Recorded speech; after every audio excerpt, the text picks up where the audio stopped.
G'day, fans, and welcome back to another exciting review of Obi-Wan Kenobi by Aaron and myself. It's all very exciting. It's the penultimate episode, only one episode to go. Very exciting stuff. Mr. Aaron, you and I have not discussed this at all between the two of us, so I have no idea what your opinions are. You have no idea what my opinions are, like zero, like absolute goose eggs.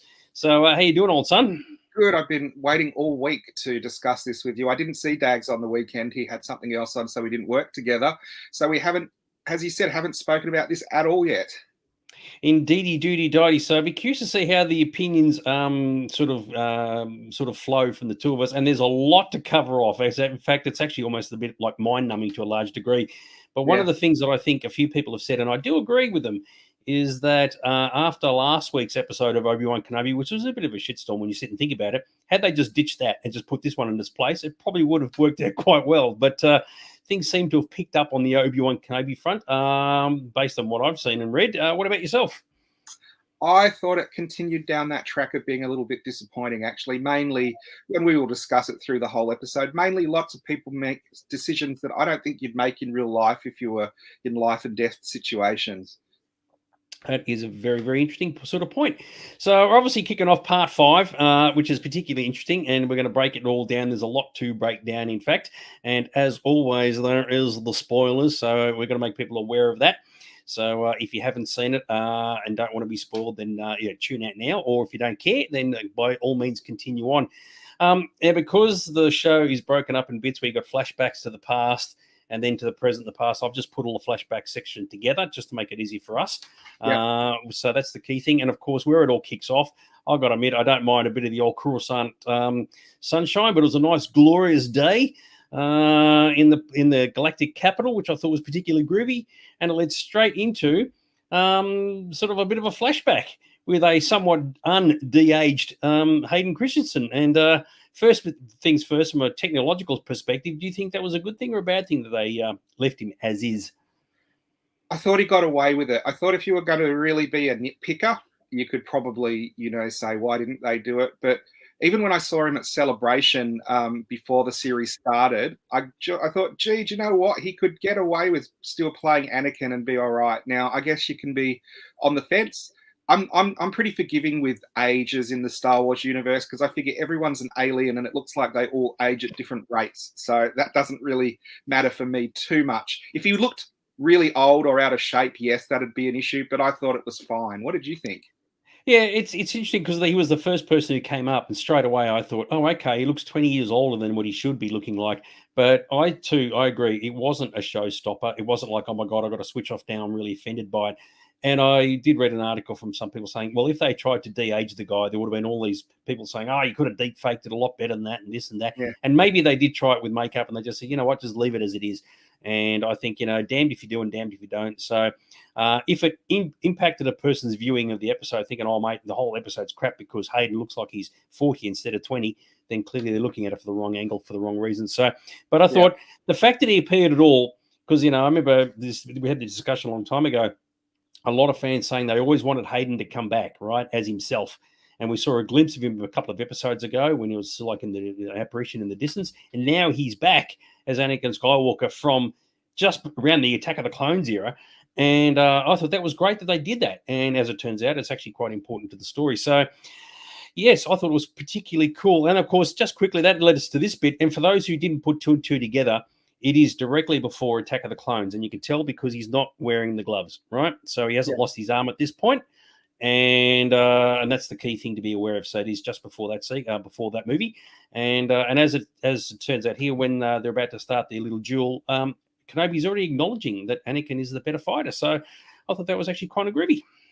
I thought when I saw this, I did think it was good. And as I said, it didn't really matter to me. They didn't de-aging. I would have thought it would have been very cool seeing this if every single episode had a different Jedi trial with him and Obi-Wan always besting him kind of thing as he learned. But, you can't have everything. I like this one from Thomas. He said he's not interested in what's happening in the Star Wars universe, just missed our voices. I'm sorry. I almost feel sad for you, Thomas, on that one, because we're not the most dulcet tones to listen to. But anyway, with a bit of luck, you might learn something from this particular episode as we discuss the old Obi-Wan Kenobi. Now, I found this interesting because they're doing a bit of a training fight scene. And I do wonder if any of the choreographed fights of this sequence ended up in Revenge of the Sith, because theoretically, if they know how each other person fights really, really well, and they do, and then we saw that in Revenge of the Sith, did any of it translate from this sequence? So it was just one of those sort of little things. And as someone pointed out, and there's a few comments I've made in the slides, that at this point in the story, Anakin is already a bit off kilter, because remember, he's having dreams about Shmi dying. So he's not 100% in the head anyway at this point. But from a choreography perspective, I did wonder if they copied any stuff that appeared in the Mustafar sequence from Revenge of the Sith. What do you reckon? I didn't really notice anything when I was watching it. I was wondering, when you're dueling with real lightsabers like this on this level, you've got to be pretty good with one wrong move and you lose a limb. Yeah, what can I say? It's like the holodeck on the Star Trek. They got the safeties are on. So some people did think of that. You think that wouldn't they just use wooden sticks? But it's not as threatening unless you're using the real thing. So, but it's a good point. So, yeah. With that in mind, I thought that was kind of funny. Someone else picked up on this too. Kenobi loses his saber, gets whacked out of his hand, and of course, ironically, not long after that, Kenobi will actually say to Anakin in the same film, Attack of the Clones, "Don't lose the weapon because it's your life." It's like, dude, you got to practice what you preach, old son. So. It's one of those little gaggy moments. I think it was kind of cool. And it's also worth noting too, because you got to reference back to the Attack of the Clones, and I thought it was fantastic they did this. Like Anakin loses the fight, and we know later on when he speaks to Padme that he says he wants more power. He shouldn't, but he does.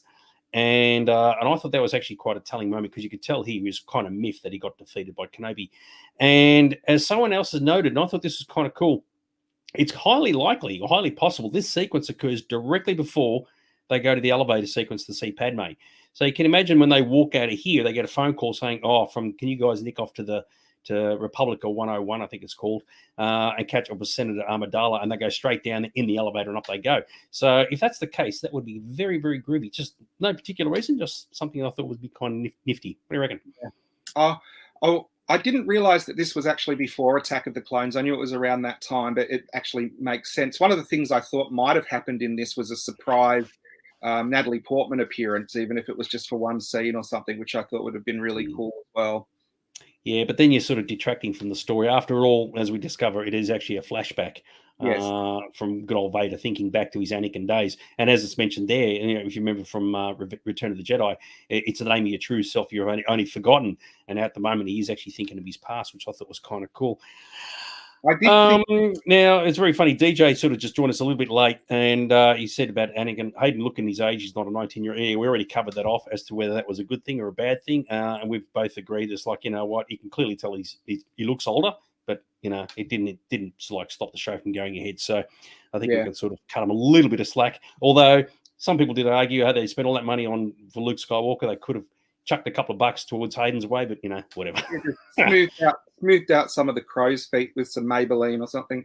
But I did think it was interesting that you had this flashback, and it wasn't like the opening episode where it was a montage put together for the series. This was actually part of the narrative where Vader was thinking about that time. So it shows you Vader has obsessed and thought about this a lot.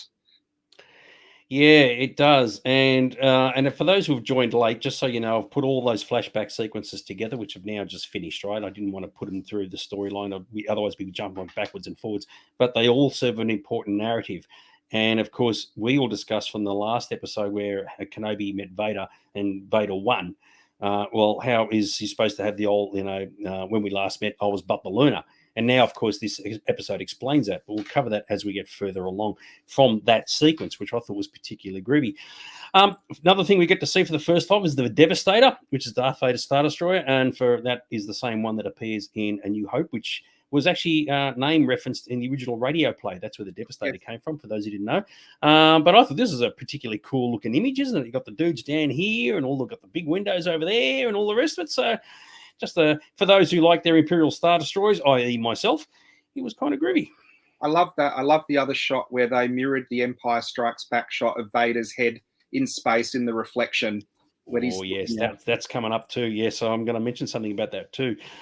I noticed that too. These mask and his helmet isn't 100% precise. It's like they've done something incorrect with it. And I think maybe for that shot there, they've deliberately used a different lens to distort it. Okay, you can get special lenses that do that, and I think that's intentional. As to why you do that is anybody's guess. Maybe it's to show surreptitiously that his thoughts are a bit twisted and all ass about. I don't know. So, yeah, usually there's a reason why these things look a bit cockeyed, and I don't think it's just by the fact that they cut corners on his outfit. So this is a classic one. So the third sister turns up, and she's now promoted as the new Grand Inky, okay, the Grand Inquisitor, who we call the Grand Inky, just to save ourselves a lot of typing. And, of course, at this point, we still don't know what Reva's true motives happen to be. But she gets the badge put on this, hidden by the text. And I thought, oh, dude, I've got to get one of those badges and put it on my jacket. What do you reckon? Yeah, I saw that. So I did think it was interesting because we, again, know from Empire that Imperials get promoted really, really fast and it doesn't really last long, does it? No, exactly right. And, it's good old promotions in the Imperial Empire, and they tend to happen very, very quickly. Of course, ways in which to get Kenobi. Rodson explained, I hate you, hate is a Sith thing. Well, it is, and we're actually going to cover that off a bit further on, actually, which is particularly groovy. And they cut corners with no establishing shot of the start. Yeah, that's a good point. You don't see the outside of it. Yep, fair call. I think they work on the view that the audience knows they're on the ship and leave it at that. But yeah, that's a very good observation. I hadn't even thought of that. This is one thing I did see. Was it? I think there was a little room left on the jacket. Funny enough, I found a space tonight, and I thought, oh, actually, I've got a patch. I could fit in this gap right here just tonight before I came on air. I've got a fantastic Doctor Who patch you can put there. Speaking of Docky Who, now Daniel, who's watching this, is going to be cracking the shits. But I thought straight away, oh my God, Vader's channeling his own inner Docky. It looks just like it, doesn't it? Eh? I did think that too. I mean, there's that classic thing on the Family Guy where they go to hyperspace and they actually show the Doctor Who opening theme. But hyperspace has changed a little, hasn't it? It always seems to, and I don't think the nature of hyperspace would change. But it was cool to see, I guess, him staring into hyperspace. Yeah, I mean, it's very funny because this is just a slight aside. For those who remember when The Force Awakens came out, they showed the Millennium Falcon in hyperspace, and you go, oh, that looks really, really cool. But if you went back to, because J.J. Abrams did that movie, if you see the 2009 version of Star Trek, which J.J. Abrams did, hyperspace or warp speed looked identical. They used exactly the same visual effect. It's like, there you go. And it looked very similar to this. But I looked at that and I thought, yeah, that's pretty groovy. It did look good. And obviously Vader's having a bit of a think. They're on their way to Jabim, right? We know that our heroes are there. Our bad guys are on their way, if you want your good guys. And, it should be very interesting to see what happens next. Now, I found this quite interesting because you've got to look at this, always two perspectives when it's like looking at a show. There's the perspective of the audience, as in us. We know everything that's going on, and the perspective from in-universe characters. And I thought it was interesting that when the ship landed and the dudes walk out and they go, yep, we've saved Leia, it's all good. And all these people are go, whew, that's lucky.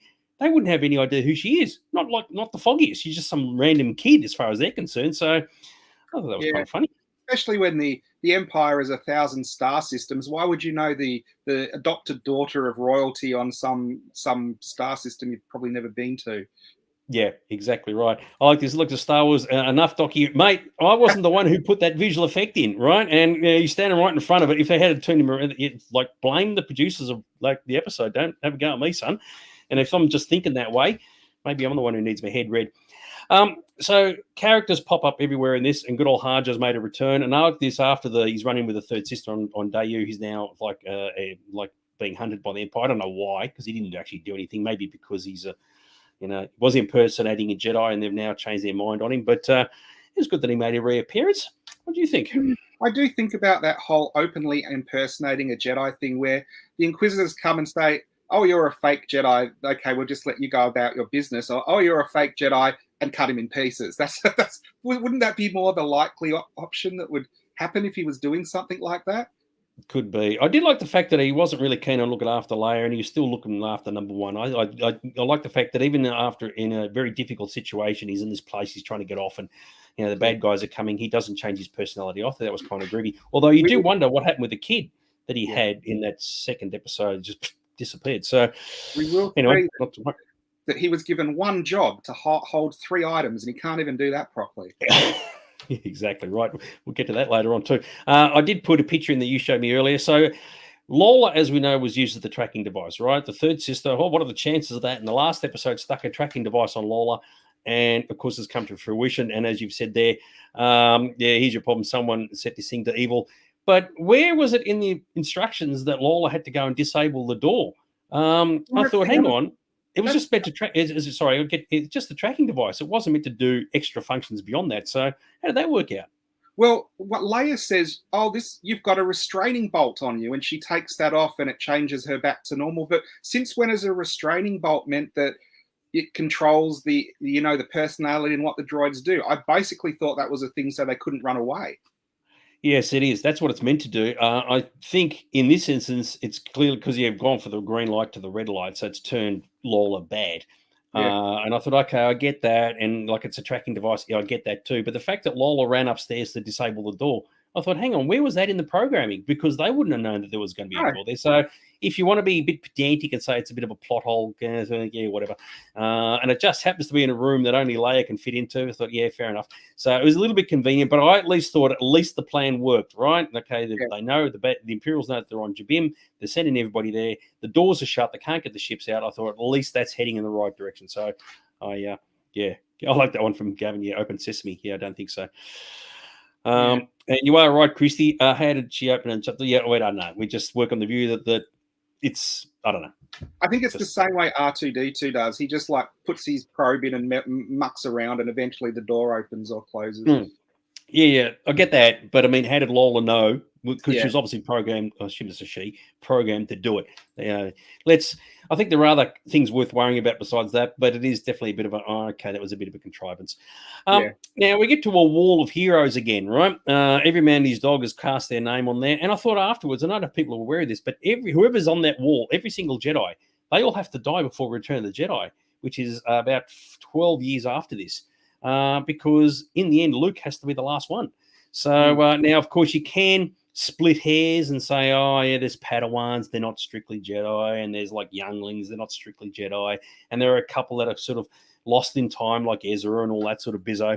But ultimately, realistically, you can't have any of them around because it doesn't work if Yoda says, oh, the last of the Jedi you will be besides this one. It doesn't really work. Well, it's one of those things where, again, if you were trying to hide from the Empire and you don't want them to know who's left, where you are, who your numbers, that's what you do. Write your name on the wall wherever you go. Yeah, exactly right. I mean, it did look good, and I did find it funny that, and this is the downside to this sort of universe, that yes, if you can read this, thank you, Aurebesh language teacher, because there's no English in this, not officially, so it's all written in Aurebesh. So Kenobi has to translate the dialogue, but it's good that they're consistent with it, and I had no problem with it. So it was kind of cool. So what is it? Kirk, Spock, Khan. You can have a lot of fun with that, couldn't you? Eh? Yeah. So there you go. Gavin said, yeah, vital information. It's not vital. It was just just one of those things you notice and you go, oh, hang on, how does that work? So now, if you're in the market for buying a lightsaber, just, mate, run down to Kmart because they've got a sale on down there. I don't know why they got all these. I mean, what, all the Jedi guys just left them behind? I thought that was kind of bizarre. So, but it was kind of groovy, but weird at the same time. Yeah, it's like you should have had Alliance Lee's bag or whatever his name. Hey, do you want to buy a lightsaber? And like got a whole heap of them. I guess they're relics that have been kept from the dead Jedi, obviously, but they never explained why they were there or what they were doing or why they were so easy to go rummaging through either. Yeah, well, it's kind of funny because when Kenobi picks up a saber and he picks up a cape or a cloak or a hood, and I thought, well, if you wanted to be a little bit fancy about it, so it's a General Grievous one and it has all the pockets so he can carry all the sabers with him, puts it on and he takes all of them. So buy one, get 30 free. What can I say? So, but yes, if anything, if that's the case, if the Jedi exiles deliberately left them behind, that's fine. But if they're all dead guys, you'd be sitting there thinking, well, I remember this one, and this belonged to Fred, and this one belonged to Charlie. And it's like, oh, this wouldn't be a good feeling, would it? So, and he pinches one of them too. So, anyway. So, well, another one of those things, cool to see lightsabers, mainly just so Hasbro can make toys of different versions. They could have all cut themselves off in the Force like Ben and Luke did. Yeah, maybe. I don't know. It's an interesting one, isn't it? And of course, that harks back to that whole thing about don't lose the weapon. The weapon's your life. And if these Jedi have handed their sabers over intentionally, it's an interesting sort of way of looking at it. So, yeah, that's why I just sort of notice it. Now, you're talking about this shot earlier when they're arriving towards Jabim, and after what happened with Part 3. Right, which was last week, which was it was a week before when Vader and Kenobi first met. Because if you remember that, Vader just turned up, right? Remember, he walks into the town and he's looking for Kenobi everywhere. It's like they've built up more suspense in this episode regarding Vader and Kenobi meeting than they did in that first one, which was in part 3. And, I don't know. I mean, this was great imagery and it really worked for me. But because Kenobi and Vader have met previously, only 2 episodes ago, some of the impact was lost. Did you feel the same way about that? Absolutely. And what DJ was saying earlier, I totally agree with. There needed to be more establishing shots. And the thing when you have a streaming show, it's not a time that it's constrained to. If it needs to run 10 minutes longer or 5 minutes shorter, they can do that. And also, it had $25 million budget an episode. They could have whacked in a Star Destroyer in orbit or something like that. There was no awe, like, that shot that makes you go, wow, they mean business as it comes out of hyperspace over the system or something like that, Yeah, no, fair call. I got no issues with that whatsoever. So, but I did find interesting some of the really, really pretty imagery. I thought, okay, it's sort of been lost because we've already been in this path already, but, whatever. Yes, now this one I picked up on. I don't think anybody's noticed this, right? And I thought it was just a little gag. I thought, okay. And you see this dude here.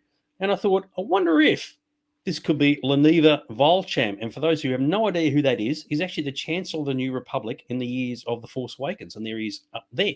And he's on Hosnian Prime when he gets blown to the Scheisenhausen. Now, I've not seen that species of alien anywhere before. And I saw him in this, and I thought, wouldn't it be funny? He goes from a rebel hideaway to Chancellor of the New Republic. And if for those who didn't know, and this is his name, Leia Volcham, you're thinking, no, what cockeyed name is that? It's a bit of a mixture of Neville Chamberlain, who was the guy in charge of England in World War II. So, in other words, it's their way of saying that he's just ignored the fact that the First Order exists and he's just ploughing on as per normal. The First Order, they're not such a bad bunch of bunnies, and of course, they turn out to be completely different. Did you pick up on that at all? Because I certainly did. I go, oh, check that out. I knew it was the same alien. I didn't think it was the same character. I just thought same race. Yeah, I don't know if it is, and on Wikipedia they haven't put it in there, but I thought, wouldn't it be groovy if they did? They've plucked this alien out and they've shoved him in there, and I said, you wouldn't believe it, like 45 years later, he's going to be running the whole sort of like New Republic, which I thought was kind of cool. Anyway, it was just a little nerd thing for me. I'm sure they will actually give his full backstory and how he went from this series to the other movie in Obi-Wan, the Visual Dictionary. You never know. So there you go. But if they do mention it and say, yeah, that was him, I'm going to say I've said it first, and hopefully everybody's on board with me on that one. DJ agrees with you. Spent the Star Wars budget on a movie on this thing, and it looks cheap in places. It does, yes. There's been some complaints about that, and like some of the sets are small, and you can clearly see where the volume really is. Good point. I think they're working on the view that everybody's watching this even on a big screen TV, which is still a small TV next to a cinema screen. So the thing that I find interesting, usually when they do CG effects for spaceships and stuff, they're the best things in TV episodes. You look at Star Trek now, and it's cinematic. I have found in this series the alien planets and the cultures and building of that has looked fantastic. It's actually been the space scenes and the spaceships that have been a bit lacking. Yeah. It's an interesting one, isn't it? It must be an intentional decision on their part to not show that much of it. And because you're right, in terms of space stuff, aside from the odd traveling shot, for the most part, we don't go into space at all. So speaking of space, just chuck this one for good measure. I don't know if this dude is like he's designed after the lunar space module. I don't know if that's intentional or not, but take his head off and just look at that. You'd swear that was landing after it came back from the moon. So just chuck that in. So, it's a R2 unit wearing bell bottoms. Exactly right. All right, so our heroes are stuck in on the base on Jabim, and all the Imperial forces turn up. And to their credit, at least, there's a large bunch of them. It wasn't just a couple, which is cool. These dudes are called Purge Troopers, who were first introduced in the Darth Vader comic. And believe it or not, I didn't even know this until I read it today. They're actually clone troopers. They're the last batch of clones that were produced. And their job is solely to hunt down the Jedi with the Inquisitors, the leftover guys. So their Order 66 thing is still cooking on gas. So I thought, oh, well, there you go. So there you go. I didn't know this. Now, I ask you, Darth Vader has been after Obi-Wan forever. Why didn't he go down with the original bunch of people to catch him? Yeah, he just sat up in the ship and said, send the troops, let the attack begin, and then comes down afterward. Yeah, you're on. Yeah, no, good point. It's a good. You would have thought he'd be leading the charge. Yeah, fair call. He's obsessed with this guy. We know from Hoth that he isn't afraid of going down and leading the charge, is he? So I would have thought that why leave this, junior Inquisitor that's like gone up through the ranks to go get Obi-Wan when he himself is obsessed and could open those doors with a snap of his fingers. Yeah, and there's an interesting observation I'm going to bring up later on as to a line that he says. They go, "Oh, hang on, where's he going with that?" So, but yeah, we'll get to that in a few ticks. But you are right; it's a good point. Send down the minions first and see how they all go. Was it? Yeah, you're right. Yeah, they always end up in all these shows. They end up going to a MASH planet. Yeah, well, we saw that with the planet previously, which I was name I've completely forgotten. But yes, totally love it. All right, so I like this one. Right, it's a tough door to get through. They've got this big ass gun. They're all standing there like a bunch of stun mullets looking at it. And you go, as we discover later on, you can stick a lightsaber through it, and you'd be cooking on gas. So why didn't they just do that? Well, there's a lot of issues too. Wouldn't it be handy if they had a robot on their side that could open doors? Yes, exactly right. A bit of lock picking wouldn't go astray, eh? So, but imagine if I'm just going to go back to the picture, right? Imagine you're this stormtrooper here. You're standing at the back of the group going, well, this is just bloody ridiculous, isn't it? Yeah, it's, yeah, fair point. So, Yeah. I don't know. I mean, it looked good and all that. And they put this big ass gun. It's not even a laser beam. It fires projectiles. I thought, oh my God, we're going back to planet Earth all of a sudden. So, you know. And then we, of course, see, well, maybe just walk up with a lightsaber and open it that way. Well, that's exactly right. Vader may wish to test his cronies' faith to him. Yeah, well, as we discover later on, that's not necessarily the case. But it's a good point. In the old days being like even like in Rogue One and to a large degree, in New Hope, he comes barging through, well, first, or at least with the ground troops. And he does an empire and all that. So, yeah, maybe at this point he's a bit of a wuss. Who knows? I don't know. But good observation. All right, so Leia's in the thing, fixing the Duvlak, all the cables, and as it turns out, she's going to be doing this again in about 12 years' time on the Falcon. So one of those little things of saying that, yes, the things that you're seeing her doing in this show, she's going to be doing again in future movies. And I thought that was a nice little moment. Did you notice they say only you can fit in there? Yet it's a big, massive thing and anyone could have got in. Yeah, and she needed a big ass ladder to go with it as well. So they do actually have ladders in this. We know this from previous movies, but they actually call them ladders. So I like that one. So they had to go to Bunnings and imagine they said, no, we don't have one tall enough. Yeah, what do we do now? So yes, you would have thought, oh, maybe Kenobi can use the Force to lift her up. Oh, whatever. So got the ladder. It was all good. So we're still plowing along. This character popped up, and I thought, why is she here? Now, Daniel will attest to this one. So we've worked out it's Koran's mother, but they didn't say Koran Horn. They've just said Koran. That was the kid. Remember her kid? They wanted to go to Corellia in episode part 2, right? So why is she here? So she's on Jabim and not on Corellia. So I don't know what the deal is with that. And where's the kid? So I'm not entirely sure what the deal is with this. And a lot of people didn't even, she's on the screen that quickly that a lot of people didn't pick it up, but I noticed it straight away. I thought, hang on, you're on the wrong planet, honey. So, yeah, they did. What do you reckon the deal is with that? And they paused on her because she's a featured character, and then it didn't go anywhere. So I don't know what's happened there. I have seen, I've discussed actually with a couple of people the last couple of days, maybe this episode was edited a bit tighter or the editor didn't get stuff right and in the right order, because there seemed later to be some stuff that shouldn't have been in the episode and it was there with characters and things.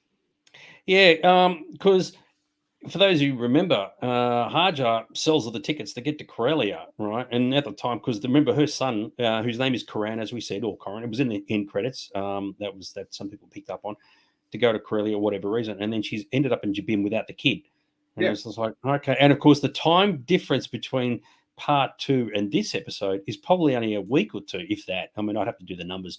So it might have been less than that. So for whatever reason, she's jumped ship from Corellia and ended up over here. So I'm not sure. Maybe she was on, as the actress was on the books and they just said, chuck her in, but it didn't make a great deal of sense. So a side quest for her. Yeah, maybe, but it made no sense. She was just a normal person. She wasn't like a big hero, not part of the Alliance or anything. So anyway, and you are right, Christy. Yes, Leia was only the small enough to get through the door. How lucky was that she happened to be on hand?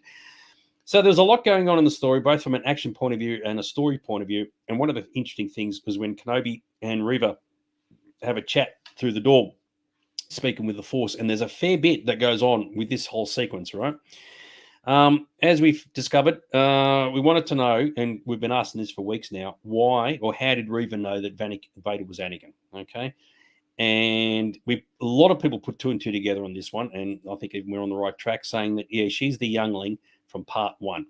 Okay, and we knew that straight away, even though the age doesn't match up. So you're looking at this actress here. So this is 10 years before Kenobi, so that would make Reva about 19 to 22, give or take, even though the actress Moses Ingram is like 28 years old. So it's a bit out of whack there in terms of the ages. But to be fair, it would be a very traumatic experience for her watching Anakin / Vader slicing and dicing all the younglings. And it was interesting to sort of see that actually occur on screen. So before I go any further, any thoughts on that? We're going to talk more about the discussion that she has with Anakin. Yeah, I'll plow through it and we'll get to the end and we'll continue on. So she does see Anakin's face, although it's still unclear as to where she learned the Vader name. So we have to speculate there that maybe, as someone else had pointed out a few weeks ago, that maybe some clone troopers called him Lord Vader and she just put 2 and 2 together. It's possible after she escaped from her injuries that she found the same recording from Revenge of the Sith that Yoda and Obi-Wan found. I don't know. That's stretching a bit of a long bow. And Reva, of course, asks Kenobi, where was he when all this was going down? And, of course, he was on Utapau fighting Grievous and ending the war. But then, by the same token, she wouldn't know that, right? So it can cut us some slack in that regard. And just finally, before I get to you, actually, 2 points. Sorry, I'm going to get to you in a sec. She mentions about the fact that Anakin was his Padawan. Well, by the time Revenge of the Sith occurred, Anakin was actually a full-blooded Jedi, so he wasn't the Padawan at all. So she was slightly incorrect on that one. And just luckily, towards the end, she makes references to family, friends. But what of all the people that she's killed? She's killed heaps, considering what she was going to do to Leia last week. So it's not exactly an apples for apples comparison. So I know there's a fair bit to digest there, but over to you. Well, this is the thing where probably it all fell apart for me. I was like, this makes absolutely no sense at all. All Obi-Wan has to say is, why do you think Anakin is all burnt up and in a suit? Because I did come after him and I tried to do something about it and I thought I killed him. Surely that would answer her question about where you were. And also, as you were saying, she wasn't pretending to be bad. We saw her chop people's hands off and things like that. You cannot say, I was being an Inquisitor to get close to Vader to kill him and then be as bad as the Empire to actually do it. I mean, that doesn't work for me as a good motivation at all. That sort of undermined the whole character for me. Yeah, it's a good point. And just finally, I did miss one. So we've now learned that Reva wants to kill Vader because what he did to the younglings and herself and whatever. And I thought, well, okay, if this was her goal all along, why was there such a strong focus on finding Kenobi? I mean, why? What was the deal with that? So there seems to be a bit of disconnect to say, I'll kidnap Leia to bring out Kenobi to get hold of Vader so I can kill him. So it's a bit of a cockeyed way of getting about it. So yes, you can see it, but her planning and strategy is all a bit arse about. And someone did say that with her being evil to everybody else, maybe it's to show that she's really gone Looney Tunes in the head. So she's saying, well, I want to get him regardless of what it costs. But of course, she's probably more evil than like Vader is to a large degree, because as you said, she's killing people and tormenting them and going to be it's like torturing kids and stuff like that. So the ends justifying the means. You do wonder, don't you? So well, in this case, exactly. I don't think the ends justifies the means, because she's causing just as much suffering to people as she's accusing Vader caused her. Yes. I personally don't like this because I really hate the fact that George Lucas made Anakin Skywalker a child killer. His biggest mistake in their prequels. Well, that's open to interpretation, DJ. It is to show that, yes, he's definitely gone right off the dark end of the dark side of the Force, and he did kill the kids in the Tusken Raider camp too, so it was one thing leading to another.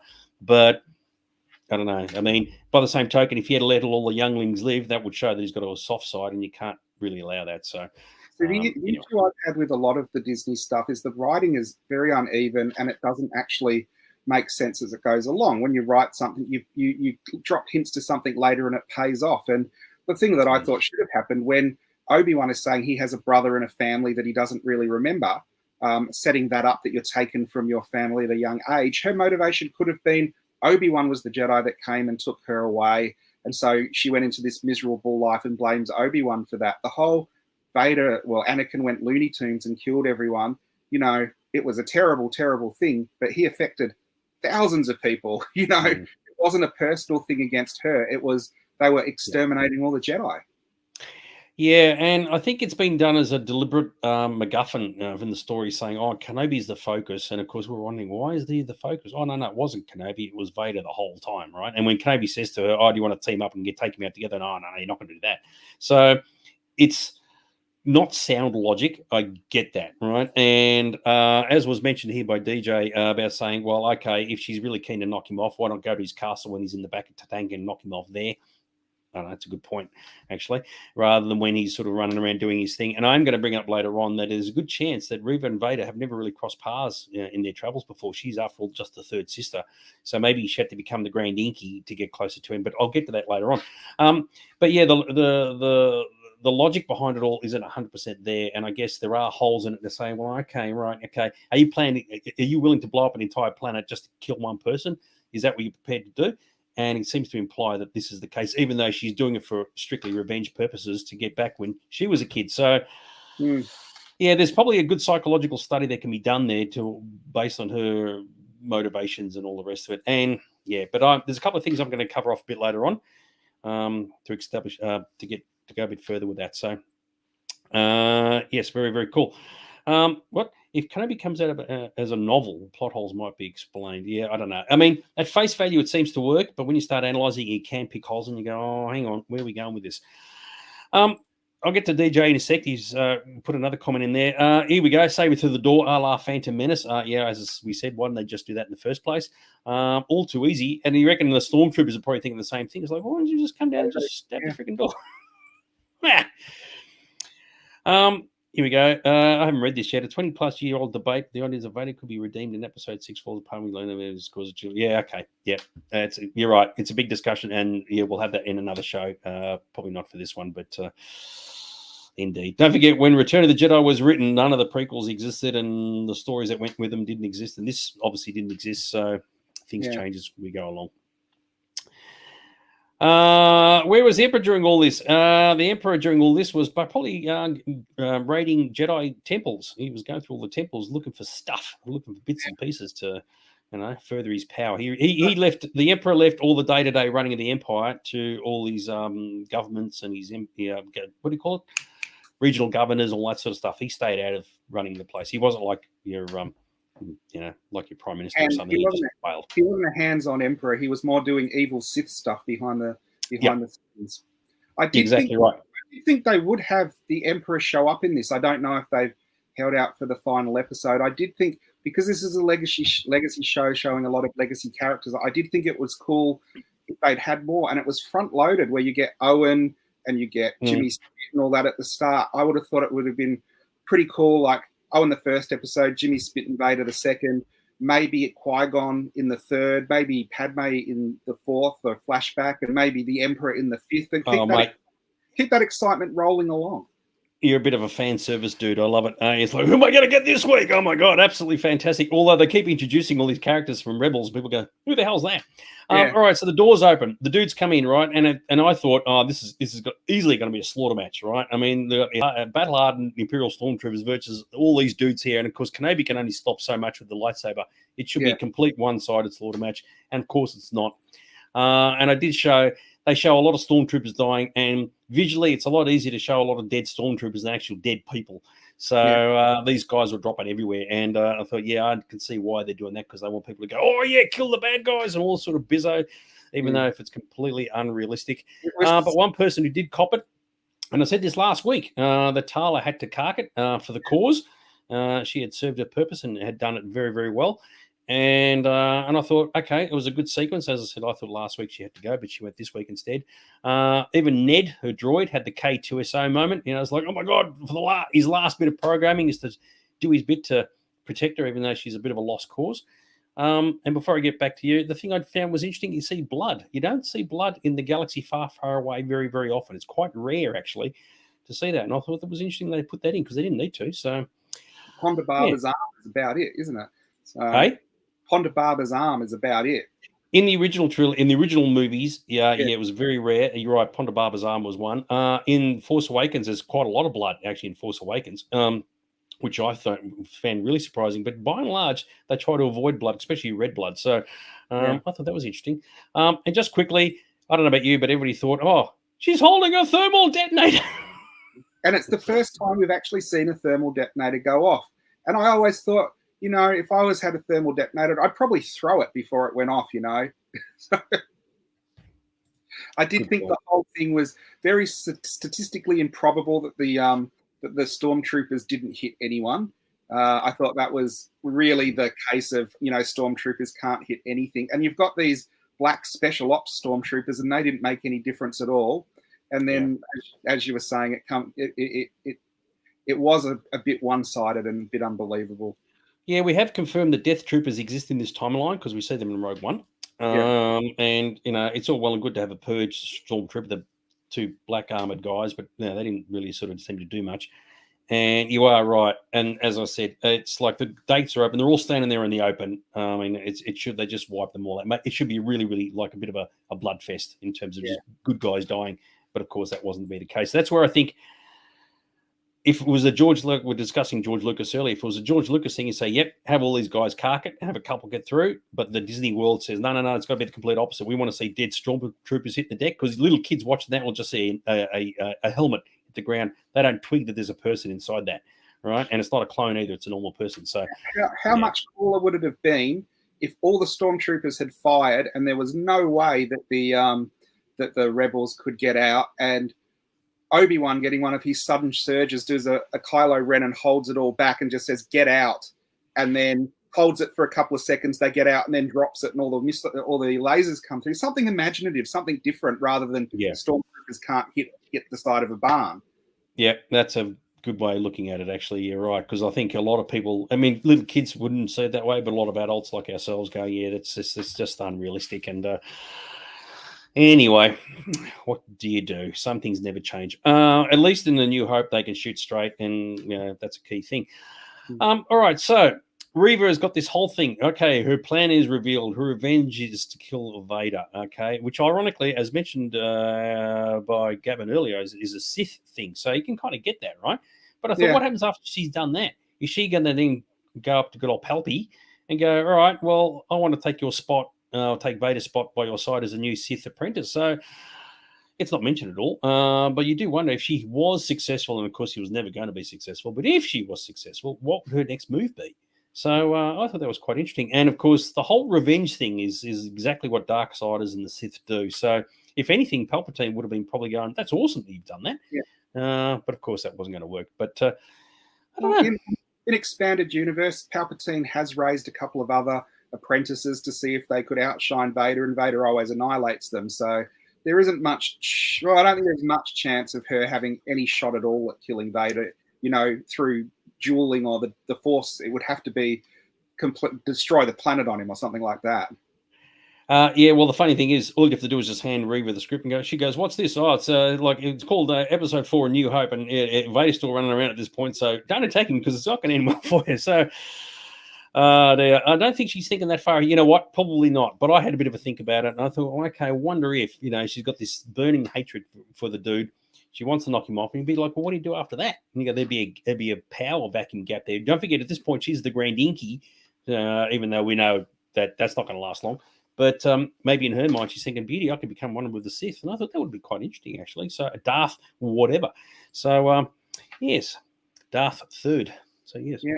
No, there's a lot of cool things. If she'd attacked him in the back to tank, thinking that he was vulnerable, that would have been very cool if he couldn't move or do anything, and did some eyebrow acting, and with his eyebrows was throwing her around with the Force or something like that from inside the back to tank, just to show how tough he actually is.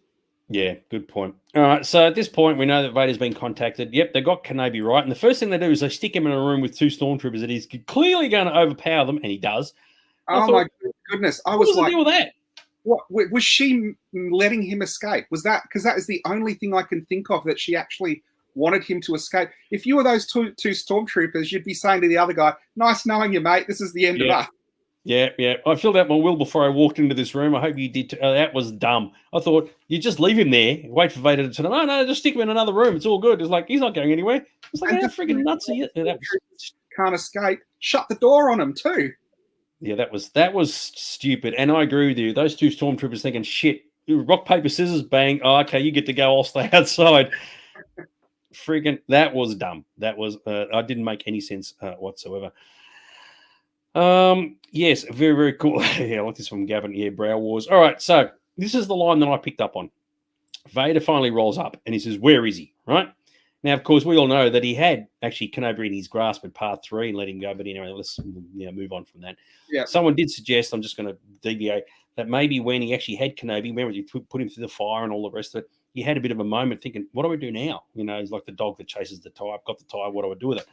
And he had a bit of a mental freeze, if you will, thinking, shit, what do I do? I've got the guy. I've been waiting for trying to chase him for 10 years. I've got him. I'm sort of a bit lost. And then, of course, he escapes with Tala and the droid, right? So now he's had a bit of a rethinking going, you know what, I really cocked up last time. This time I'm not going to, because now I really want the guy, right? For whatever reason. Now, the line that I want to bring to your attention, I will bring him in myself. Bring him to where? Like, what's the deal with that? Bring him, where's he going? So I didn't get that at all. What do you reckon? I think on Mustafa, he's set up like a kinky Obi-Wan torture chamber where he's just going to play with him and make him hurt forever. Was where he's bringing him to, I presume, something like that. When you say the lines, bring him in myself, it's like you're taking him somewhere for somebody else, right? It was an unusual line and it didn't make any sense. And for those who are watching this right now, feel free to put in your thoughts as to what it was all about. It's like you'd say, first thing you're thinking, I'm going to bring him to the Emperor. Why would the Emperor give a shit about him? So it made, I don't know, it was an unusual line and I don't know where they were going with it. So yes, and I agree with Colin. Yes, if you're a Star Trek fan, yeah, there's 2 stormtroopers should have been wearing red shirts. Absolutely. So, yeah, anyway, so carbon freeze, but why? So I will bring him in myself. That's the actual words, right? And it made no sense. So I thought, okay. If you had said, I'm going to go and knock him off myself, I'm going to kill him myself, whatever, I get it. But not bring him in. It's like you're taking him somewhere. Where and why? So, anyway. Made my brain stew a little bit on that one. So very, very cool. All right. So Vader's walked in on his own too, I might add. I thought this is interesting. In the past, in all the future movies, he's always with dudes, whether it be the Tantive 4 or in the Empire Strikes Back on Hoth Base or whatever. He's always with people. Yeah. And this time he's on his own. He just strides in on his own. I thought, oh, that's interesting. So there you go.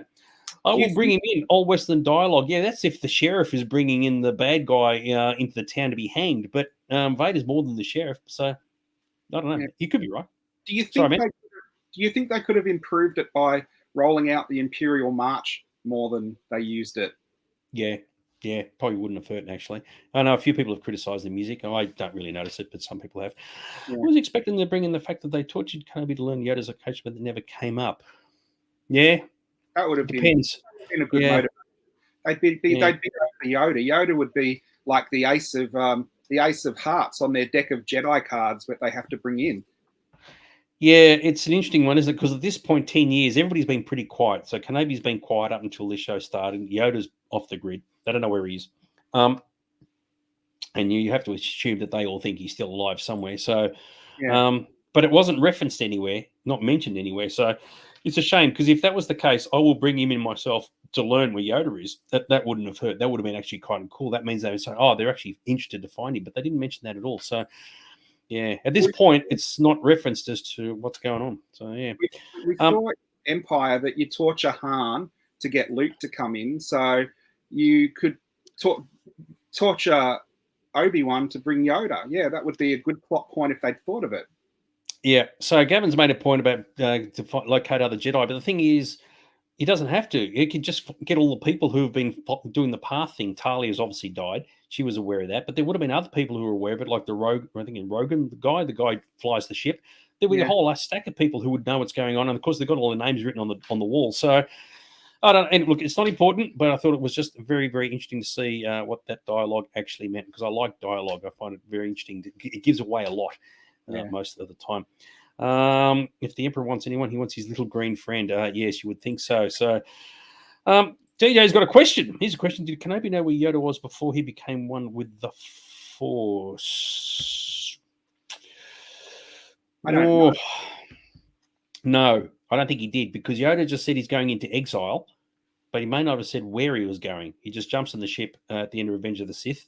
Obviously, the Wookiees know, or they might know, and off he goes. R2 definitely knows, because if you've seen the Clone Wars, R2's been to Dagobah before. Let's not go there. But yeah, I don't think so. I don't think Kenobi knows, no. But the whole thing with keeping your own identity within the Force when you die is a relatively new thing anyway, isn't it? Because it's only Qui-Gon. Qui-Gon could have told him where Yoda was if he contacts Qui-Gon. So maybe. I don't know. That's a discussion for another time. We're going on a completely different tangent. Anyway, let's stick with really cool looking shit, right? And Vader just grabbing this ship. And it's like, now you got to admit, whether you like it or agree with it or whatever, that looks like a painting, like out of a comic. And I thought, oh, that looks freaking grouse, right? That was really, really cool. And before anybody says, oh, hang on, why didn't he stop the Falcon from escaping from Hoth? Well, one, the Falcon was already halfway at the door by the time he got there. And, it just had a chance. It's like, oh, I've walked in. Oh, they've already gone. So it wasn't exactly the same thing. And you got to admit, when he's cracking the shits, he is a powerful puppy. And I thought, oh, this is particularly groovy. And of course, who needs lightsabers to open doors? Just rip the damn things off. Oh, how good's that? Well, here's the other thing, and that is a very cool image, and I did think that was very well done. There's a couple of issues I had here.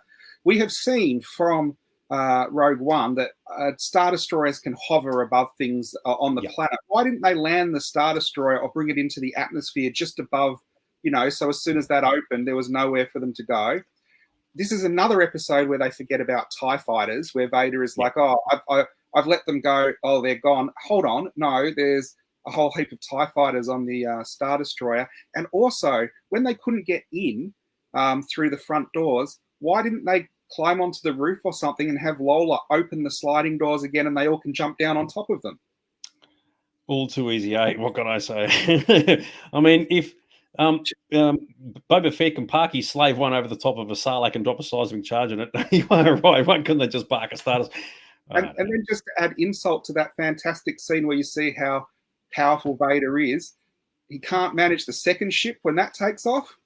Yeah. I gotta admit, I thought it was. Look, it caught me out. He's brought the ship down. I go, oh shit, he's ripped the doors off. And it's like, then the other one takes off. I thought, well played. And if you watch the sequence, you do actually see the ship parked in the background. It is actually back there. They didn't have it hiding around the corner. It is actually in full view. So did they do everyone get in the second ship and you pleb, you can be the decoy to get killed by Vader, or was there half on one ship, half on the other? It's like the Stormtroopers, rock, paper, scissors. Yeah, there you go. Very, very cool. DJ said it was a cool moment. The wheels fell off and said the second ship, you need to telegraph that sorts of thing. No, I disagree. I liked it. It worked for me. It sucked me in, right? Because if the audience would have gone, Vader, you're a knob, you've gone for the wrong ship, I thought it was kind of cool. But, each their own. So, yes, very, very cool. Maybe Holdo was on the first ship. Sorry, what? Maybe Holdo was on the first ship. Yeah, it may be too. Falcon and Canal on the big release. This is a second-hand station wagon. Yeah, exactly right. And they do mention, and I didn't realize it until I was watching it again today, they do actually mention that the hyperdrive is damaged. But you are correct. You think they'll be chasing them left, right, and center. And it's the classic trope. Oh, they've got away. How lucky is that? All right, so now we had the flashback a moment ago where Anakin, this is in the series, Anakin got beaten by Kenobi in the thing, right, in the saber duel, and that's when we learned that Vader's still learning why he's still a learner. That's bad English, but see where I'm coming from. He's always using his grunt and his might and his strength, and he's just not thinking things through. And for that reason, this is the reason why I don't think you'll see Kenobi and Vader again all fight in the next episode. I think that's it; they're done. And I thought, okay, fair call. So. I didn't have a problem with it. I don't know what your thoughts were, but yes, all that strength, and he can still make mistakes. Yeah, well, that's the thing. The whole thing with the Sith being too impatient, and it clouds their judgment. But I didn't really have a problem with that. It was just an overall malaise about the writing on this whole episode for me. Yeah, when you're watching New Hope and the saber duel and Vader says, I was but the learner, you can probably think, well, okay, we sort of see where Kenobi got away and the guys got away from this in this sequence here. Does it kind of work? Does it not? It's up to the individual. For myself, I can accept it, but I'm okay with it. Here's an interesting question. Something's going to come up as well. How many people in Star Wars have actually been killed by a lightsaber in the movies? Actually killed? Yeah. Well, Qui-Gon did. I have to sit and think about this now. Qui-Gon did. With every one of these episodes, it's less and less, and I think that's a bad thing. Yeah, well, I mean, a person doesn't necessarily stay dead, even though that's lightsabers shoved through their guts. So, yeah. That's a good point. Oh, yeah, Han Solo, yeah, good point. Yeah, and in Force Awakens, so there probably is a couple, but yeah, it's probably not as many as you think there would be. Yeah. All right, so we get to the point. Okay, it's Vader and Reva. She whips out the saber. Oh, and of course, if you only had read the script for the next movie, you would have realized it was never going to work. But it got to my attention that maybe it's part of her entire plot, right? Yeah. Maybe she had never met Vader before, not very often, and this is the first time they've been alone, right? Vader's always surrounded by his troops, and well, there's a lot of people.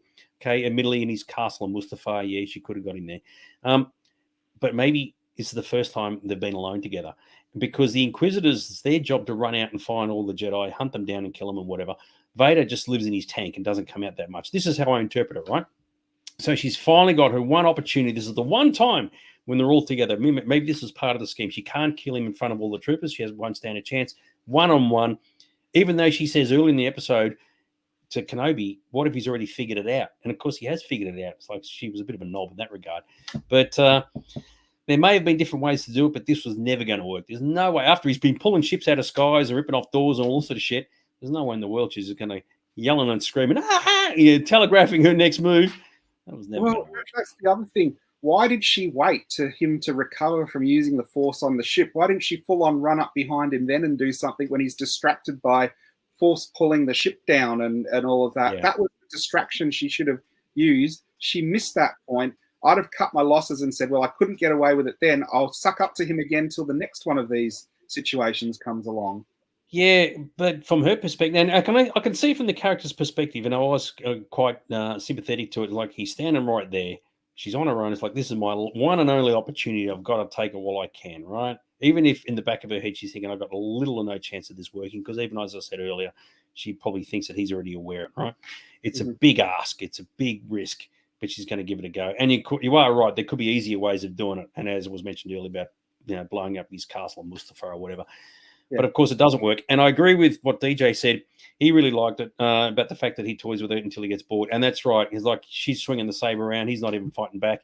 And you'd have to think from her perspective, she's got absolutely no hope. I did find this interesting. She does the silly spinning saber. I was thinking, yeah, that ain't going to work. So good luck. She must be thinking, mate, I'm toast here. I've got no hope whatsoever. Yeah. It was one of those things again. I was like, I think they're building something up big where we all know nothing's going to happen because, as you said, he's back and she's not in episode 4 and he is. So yeah, exactly. Now, did you think when he got her saber and it's separated, it's not broken, I confirmed that today, that he was going to do the old Dooku moment, the cross sabers over the neck and cut her head off?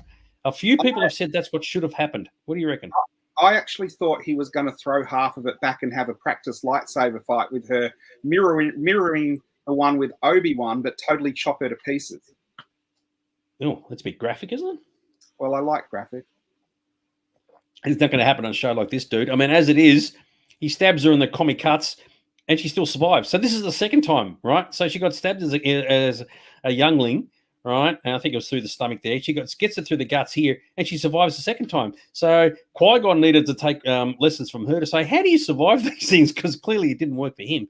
It is one of those things. Yeah. I mean, I guess Obi-Wan didn't know the Force heal ability with off Qui-Gon either, because that could have come in handy, couldn't it?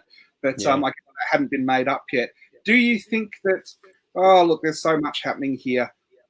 I guess I'm upset that lightsabers are no longer a fatal weapon. It's been on the edge for a while, but now it's like, nothing. No, they sort of are used to incapacitate, and it doesn't kill people.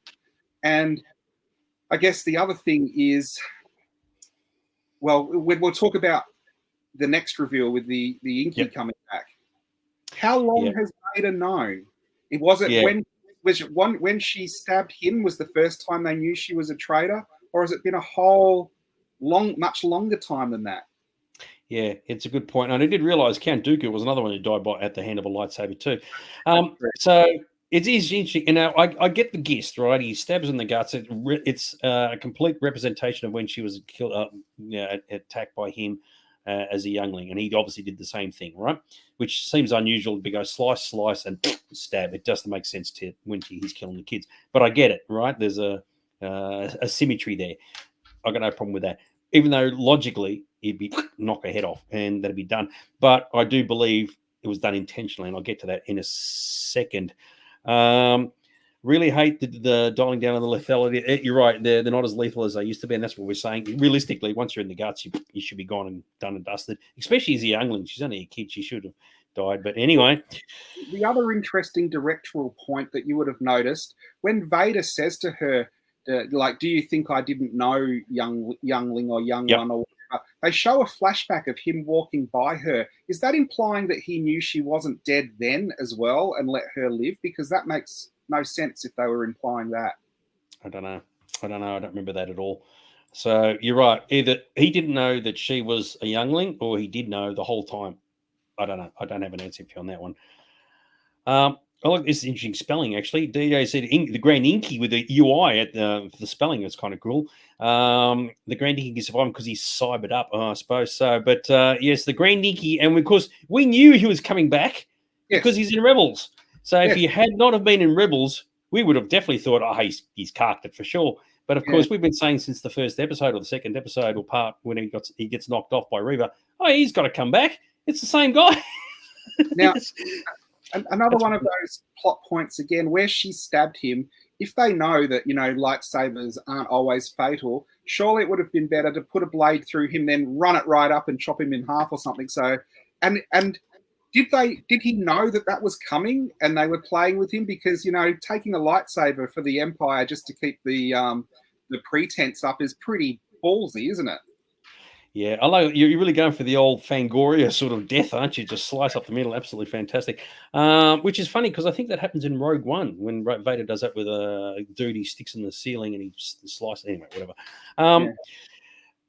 So to answer your question, clearly, I mean, some people have said because of his species, he might not. It just might have been a flesh wound. Reva's run off to find Kenobi. He wakes up straight afterwards. He calls up Vader on the phone and goes, "You wouldn't believe what your third sister has just done to me." And they've sort of had a bit of a chat. Because clearly the Grand Inky and Vader sort of get along as a good pair here, especially in this sequence. And go, okay, because the Inky does most of the talking, which I'm going to bring up in a second. Yeah. Unfortunately, if you've seen Rebels, it was a no-brainer. The guy had to come back, and he comes back. And yes, all very, very cool. If you're being really nitpicky, Vader doesn't stab his slices. Well, that's exactly right. That's why I thought he had the two sabers. He could have done the Dooku on Reva, but they clearly did not want her to die. And you're right, and it didn't finish now Darth Maul because he obviously came back, as we well know. So now this is why I think it was intentional. Now, I don't know how this would have worked, right? But the Grand Inky, I think, actually doesn't want Reva to die because he actually wants her to return to the gutter, right? Whatever that means, okay? And as I mentioned, Vader standing right behind him doesn't say a word at this point, right? And I'm not entirely sure what the deal was with that. It's like the Inquisitors actually got more authority in this instance, and I think that's intentional. So maybe they've had a bit of a chat, and the Inky said to Vader, "Look, don't kill her, leave her alive, because we want her to just like go back to where she was, being a nothing, effectively." And I think that's intentional. So instead of, he may wanted to chop her head off and all the rest of it, but I think they've deliberately done it that way. Between the two of them, they've had a bit of a chat, and he says, "Please, please, please, please, please, Mr. Vader, don't kill her," and he hasn't. So that's how I would interpret that. I thought it was stupid. If they have not read any revenge stories, if they leave anyone like that alive, that's going to come back and bite you sometime. Although if they've read, I guess it's not, because we know what happens in the future. But it's one of those things, they've spent their whole lives hunting down, or the last decade hunting down, anyone that's force sensitive. She is obviously force sensitive and not on her side, which means she should have been a target. Yes. And you do wonder where it's all going to leave. But, I mean, she is the main antagonist for the show, so they've got to leave her alive. And as it turned out, she happens to find the hologram that Hajar dropped, and it's busted and all the rest of it, and it just happens to have Bale's message about something going on Tatooine with Owen Lars and all that sort of bizzo. And as someone pointed out, excuse me, in the book Bloodlines, right, which is set after Return of the Jedi, apparently Bale was known for sending sensitive messages in holographic form that weren't intended for other people to read. But so I think there's a bit of consistency there. But what are the chances that she just happens to find it? And, of course, she'll get a lot better, and she's going to catch the next bus to Tatooine, and off we go. What do you reckon? This whole plot device thing, I think it'd be smarter if they were sending messages and recording holograms like as long as the Empire don't know Tarkin is a double agent, and dropping those ones around for people to find to deliberately sabotage them. I did think it was another one of those. Well, that's really convenient. You have one job, hold these three things. The one thing that drives the plot forward is this message. Oh, I've dropped that one for Reva to find on the ground. But to possibly find out before Vader who he has children and Luke and all of this stuff, I just this is all written like this. Stuff doesn't happen like this. So you could have had it. She crawls over to the thing, looks at the hologram. Oh, yeah, Bale, says, oh, yeah, but the child on Tatooine. And she goes, damn. And then she carks it. But no, she's going to get better. You can always guarantee it. Excuse me. So with that in mind, Kenobi's clearly aware that, okay, something's going a bit cockeyed here. He's lost his phone, his mobile phone, and hard drive's broken, and Reva's got it. So you can clearly tell that he's not happy. And it is mentioned here that the ship has the busted hyperdrive. So what that means for the next episode is anybody's guess. And, of course, that brings us full circle back to good old Tatooine. So we're coming back to Tatooine again for those who love that planet. And, of course, good old dreaming of grand adventures of Mr. Fluky Luke. If only he knew what was coming. So there you go. You can probably speculate what's going to happen next week pretty quickly. Reva goes back to Tatooine to find out who the kid is. Maybe she puts two and two together. Oh, my God, it's it's Anakin's son, because Luke doesn't know this. And it maybe it's either Owen. Remember, Owen was threatened by Reva in the first episode, or Beru, who we haven't seen yet. They're the ones who take Reva at the back and kick the shit out of her, and that's the end of it. She's done and dusted. And she ends up being another tombstone amongst all the tombstones that we saw from Attack of the Clones. What do you reckon? Possibly, or maybe they feed them to Tusken Raiders. Who knows? Massive scare. Oh, yeah, exactly right. So there you go. Now, before we go any further, Christy, I need your crimson yawns for your review of this episode. That's the end of our slides. Remember that the more yawns, the worse it was, and the less yawns, the better it is. So, Christy, if you can give us your yawns. Yes. So, what are your thoughts, old son? My thoughts are the finale better be absolutely freaking amazing to make this a good series. I don't hold up much hope. I think, look, it's been very, very watchable, and it's good pulp Star Wars, but for me, the story just hasn't been there. So if the backbone isn't there, it's just a 5 out of 10 for that episode for me. Oh, cop that. DJ said, where's it all leading him for the finale? Well, we all know what has to happen. Leia has to go back to Alderaan. Kenobi has to go back into hiding. Reva probably has to die because she knows so much information. Vader's got to do what Vader's got to do. So realistically, not much will change in that time. Christy has said still has plot holes you can fly a Death Star through. Yes, that is true. And she has gone for the 3 yawns, which is fair enough. And yes, exactly right, Thomas. We measure this in yawns, which was started with the Book of Boba Fett, so which is particularly groovy. That's a good score from Christy, because that's a 7 out of 10. Yes, it is. From my perspective, it was definitely an improvement over last week. And I agree, there are plot holes you can drive a truck through. But I liked some of the, I don't know, it worked for me. I quite enjoyed it, actually. And there's a lot of stuff going on. I like the flashback stuff. I thought that worked really, really well. The whole thing of like, okay, we bring the Grand Inky back. Okay, fine, we've got that sorted out. Yes, he didn't die. We already know that. Reva, her plot's been uncovered, and she's now sort of lost her status in the amongst the Inquisitors and all the rest of it. And yeah, I don't know, I quite enjoyed it actually, and seeing Vader crack the shits and with the ship and all the rest, it was kind of cool. So I was thinking 7 out of 10 as well. So I definitely an improvement over last week, which was a bit disappointing. Yeah, I think probably the parts are better than the whole, where you can take some of the stuff out of context, the flashback and the duel and some of the fighting, and it's absolutely amazing Star Wars, but it's almost like they had these things they filmed which look amazing, and then the story that strings them together is not doing it for me. Yeah, you are right. If it had been rewritten as a movie, get it all over and done in 2 hours, it may have been a lot more sharper and a lot more tighter as well. So consistently inconsistent. It's been okay. Yep, that's fair enough. I think definitely last week was a speed hump, a bad speed hump actually. But overall, it's been okie dokie. They've made a story that isn't as good as some of the EU novels and comics. There's a whole discussion we can have regarding that. A lot of people who are big fans of the Legends timeline who have thought that some of the Legend stories or EU expanded universe stories have done actually really, really well. And of course, that's out the window. But that is a discussion for another day. Well, as it is, next week is the last. Actually, not this. It's actually Wednesday, 2 days from now, is the final episode. I don't know if there's a season 2 planned or not, but we get to see what happens. So clearly Reva's going to go to Tatooine and ring up Fluky Luke and see what he's up to, and we shall see where it all progresses from there. What do you reckon there, Mr. Aron? You all excited about it? I think they have said yes. There is a series 2. I saw that going around online, so we don't know if it'll even be a finale that ends the story or ends on a cliffhanger. What do you think? Do you think they will end it with a full stop or end it with a dash to be continued? Yeah, I think the dash to be continued because they're on the ship, right? He said, I've got to get Leia back to Obi-Wan. So he hasn't even done that bit yet, right? Yeah. And they're on a ship with no hyperdrive and they are being tracked, right? So that was covered off. So I think you are right. It may end up with like Reva like walking up to the homestead and roll credits and it's like, oh, geez, now we got to wait till next year. So yeah. Yes. I don't think it's a smart move that they drag it out, but I wouldn't be surprised if they did. So yes, indeed. Yes. Yeah, to be confirmed is expected. So, yes, we will cross those bridges. But anyway, that's happening in a couple of days' time. And, of course, for us, it is next week. So you'll have to come back. Everybody will have to come back next Monday for our last show regarding DNA reviews, the Obi-Wan Kenobi. But for now, we've got part 5 out of the way, done and dusted. Pack up, go home, and we will see you all in a week's time. So thanks for the discussion, guys. See you in a week. Okay. Or on Wednesday for Rip It Off the Card. Ooh, party. Okay, catch you guys. Bye-bye. See you. Bye.